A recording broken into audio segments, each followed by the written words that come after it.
అందరికీ నమస్కారం. ఆంధ్రప్రదేశ్లో ఒక మంచి గవర్నమెంట్ జాబ్ కోసం చూస్తున్నారా? అయితే మీకోసమే ఈ అప్డేట్. ఏపీ ప్రభుత్వ హాస్పిటల్లో కొన్ని కాంట్రాక్ట్ ఉద్యోగాలు పడ్డాయి. ఆ పూర్తి వివరాలేంటో ఇప్పుడు తెలుసుకుందాం. నిజమేనండి. ఈ ఉద్యోగాలకు అసలు రాత పరీక్ష లేదు. ఎంత మంచి విషయం గదా! చాలామందికి ఇది నిజంగా ఒక గోల్డెన్ ఆపర్చునిటీ. మరి ఈ అవకాశాన్ని ఎలా సద్వినియోగం చేసుకోవాలో డీటెయిల్డ్గా చూసేద్దాం. ఈ నోటిఫికేషన్ ఎక్కడ్నుంచో వచ్చింది కాదు, స్వయంగా ఆంధ్రప్రదేశ్ ప్రభుత్వ ఆరోగ్య, వైద్య, కుటుంబ సంక్షేమ శాఖ నుంచే రిలీజ్ అయింది.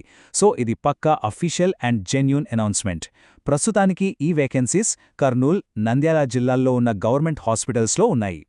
సరే, ఇంకా అసలు మ్యాటర్లోకొచ్చేద్దాం. ఈ నోటిఫికేషన్లో మొత్తం 7 రకాల పోస్టులున్నాయన్నమాట. మరి ఆ పోస్టులేంటి, వాటికి కావలసిన క్వాలిఫికేషన్స్ ఏంటి, శాలరీ ఎంతిస్తారు అన్నీ చూసేద్దాం రండి.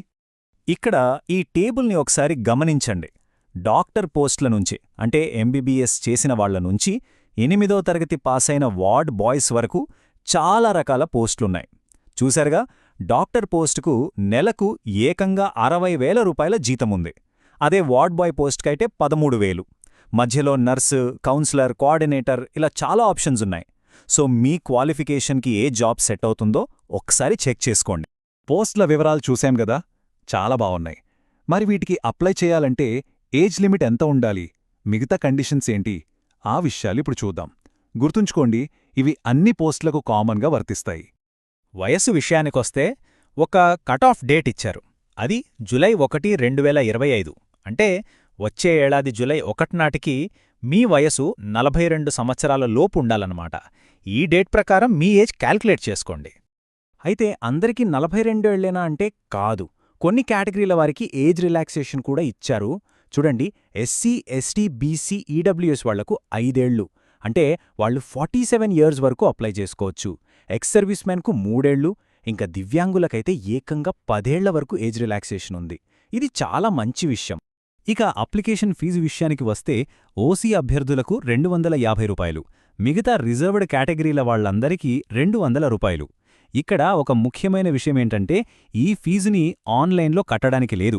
బ్యాంకుకు వెళ్ళి డిమాండ్ డ్రాఫ్ట్ అంటే డీడీ తీసి దాని ద్వారానే పే చెయ్యాలి. ఇది మర్చిపోవద్దు. ఓకే, అన్నీ బాగున్నాయి. మరి సెలక్షన్ ప్రాసెస్ ఎలా ఉంటుంది? ఇదే కదా అందరూ వెయిట్ చేసేది. మనం స్టార్టింగ్లోనే చెప్పుకున్నట్టు ఎలాంటి రిటర్న్ టెస్ట్ లేదు. సెలక్షన్ మొత్తం 100 మార్కుల మెరిట్ సిస్టమ్ మీదే ఆధారపడి ఉంటుంది. ఈ చార్ట్ చూడండి, మీకు క్లియర్గా అర్థమవుతుంది. సెలక్షన్లో మేజర్ వెయిటేజ్ అంటే 75% మార్కులు మీ అకాడమిక్ క్వాలిఫికేషన్కే ఇచ్చేస్తున్నారు. అంటే మీ చదువులో వచ్చిన మార్కులకే ఎక్కువ ప్రాధాన్యత అన్నమాట. ఆ తర్వాత గవర్నమెంట్ జాబ్ ఎక్స్పీరియన్స్కి ఒక 15 మార్కులు, మీ సీనియారిటీకి మరో 10 మార్కులు ఇచ్చారు. దీన్ని బట్టి ఏమర్థమవుతుంది? మంచి అకాడమిక్ రికార్డున్న వాళ్లకి ఇది నిజంగా బంపర్ ఆఫర్. ఈ మార్కుల కేటాయింపును ఇంకొంచెం డీటెయిల్గా చూద్దాం. ఆ 75 మార్కులనేవి మీ క్వాలిఫైయింగ్ ఎగ్జామ్లో వచ్చిన పర్సెంటేజ్ని బట్టి లెక్కిస్తారు. ఇక ఆ 15 మార్కులు మీకు గవర్నమెంట్ ఆర్గనైజేషన్స్లో కాంట్రాక్ట్ లేదా అవుట్సోర్సింగ్లో పనిచేసిన అనుభవం ఉంటే దానికిస్తారు. ఇక చివరి 10 మార్కులు మీరు మీ క్వాలిఫికేషన్ పూర్తి చేసి ఎన్నేళ్లు గడిస్తే ప్రతి ఏడాదికి 1 మార్కు చొప్పున గరిష్టంగా 10 మార్కుల వరకు యాడ్ చేస్తారు. సింపుల్ కదా? రైట్. ఇప్పటివరకు పోస్టుల వివరాలు, జీతం, వయస్సు, సెలక్షన్ ప్రాసెస్ అన్నీ తెలుసుకున్నాం. ఇక ఫైనల్గా మోస్ట్ ఇంపార్టెంట్ పార్ట్, ఈ ఉద్యోగాలకు ఎలా అప్లై చేయాలి, ఆ స్టెప్స్ ఏంటో ఇప్పుడు చూద్దాం. ప్రాసెస్ చాలా సింపుల్, కంగారు పడాల్సిన పనే లేదు. ఫస్ట్ స్టెప్, అఫీషియల్ వెబ్సైట్కి వెళ్ళి అప్లికేషన్ ఫామ్ డౌన్లోడ్ చేసుకోవాలి. నెక్స్ట్, ఆ ఫామ్ని చాలా జాగ్రత్తగా ఎలాంటి తప్పులు లేకుండా ఫిల్ చేయండి. ఆ తర్వాత దానికి అవసరమైన అన్ని సర్టిఫికెట్స్, మీరు తీసిన డీడీని అటాచ్ చేయాలి. ఇక లాస్ట్ అండ్ ఫైనల్ స్టెప్, ఈ అప్లికేషన్ సెట్ మొత్తాన్ని తీసుకుని కర్నూలు గవర్నమెంట్ హాస్పిటల్ ఆఫీస్లో డైరెక్ట్గా బై హ్యాండ్ సబ్మిట్ చేయాలి. పోస్ట్ ద్వారా పంపితే యాక్సెప్ట్ చేయరు. ఇది చాలా ఇంపార్టెంట్. అప్లికేషన్ ఎక్కడ ఇవ్వాలి అనే విషయంలో అస్సలు కన్ఫ్యూజ్ అవ్వకండి. పోస్టులు కర్నూలు, నంద్యాల 2 జిల్లాల్లో ఉన్నా, మీరు ఏ జిల్లా పోస్టుకు అప్లై చేస్తున్నా సరే, అప్లికేషన్ మాత్రం కర్నూలు గవర్నమెంట్ జనరల్ హాస్పిటల్లో ఉన్న సూపరింటెండెంట్ ఆఫీస్లోనే ఇవ్వాలి. ఈ పాయింట్ చాలా జాగ్రత్తగా నోట్ చేసుకోండి. ఇక అన్నిటికంటే ముఖ్యమైనవి డేట్స్. వీటిని ఖచ్చితంగా నోట్ చేసుకోండి. అప్లికేషన్లు డిసెంబర్ 30, 2025న స్టార్ట్ అవుతాయి. ఇక అప్లై చేయడానికి లాస్ట్ డేట్ జనవరి 13, 2026.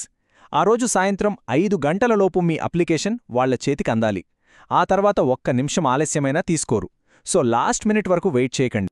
చూశారు కదా, ఎలాంటి పరీక్షా టెన్షన్ లేకుండా కేవలం మీ అకాడమిక్ మెరిట్, అనుభవంతో ఒక గవర్నమెంట్ జాబ్ సంపాదించే అద్భుతమైన అవకాశమిది.